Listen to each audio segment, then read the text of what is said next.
Welcome to Tele Talkies. दोस्तों, Bigg Boss season 15 के घर के अंदर बिग बॉस ने दिया था टास्क टिकट टू फिनाले को हासिल करने का, और ऐसे में दावेदार 4 थे और बाकी लोगों को उनको सपोर्ट करना था।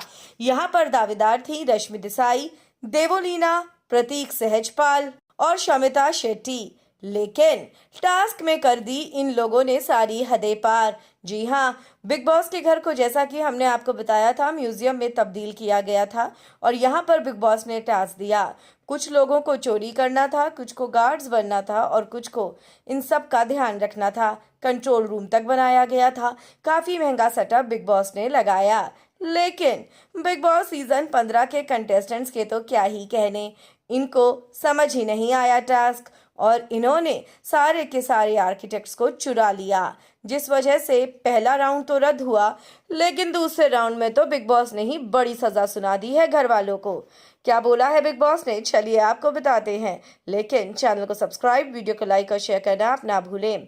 बिग बॉस के घर के अंदर जब दूसरे राउंड के दौरान भी कंटेस्टेंट्स को टास्क समझ नहीं आया, तो इस बार तो बिग बॉस के कान से धुआं ही निकल गया, और बिग बॉस ने इन सभी को कहा कि गार्डन एरिया में इकट्ठे हो जाओ। सारे के सारे गार्डन एरिया में इकट्ठे हुए और बिग बॉस ने नया फरमान सुना दिया। बिग बॉस ने कहा कि अब कोई टास्क नहीं होगा और इस हफ्ते किसी को भी नहीं मिलेगा टिकट टू फिनाले। लेकिन इसके साथ एक और बड़ा ट्विस्ट बिग बॉस ने डाला। बिग बॉस ने कहा कि अब पहले 5 लोग जाने थे फाइनलिस्ट बनके, लेकिन इस हफ्ते अब कोई फाइनलिस्ट नहीं चुना जाएगा, इसलिए टॉप 5 नहीं, टॉप 4 कंटेस्टेंट ही पहुंचेंगे फिनाले वीक में। लो, घर वालों ने तो अपने पैर पर खुद ही कुल्हाड़ी मार ली। आप क्या कहेंगे, कमेंट्स में लिखकर बताएं। वीडियो को लाइक और शेयर करना आप ना भूलें।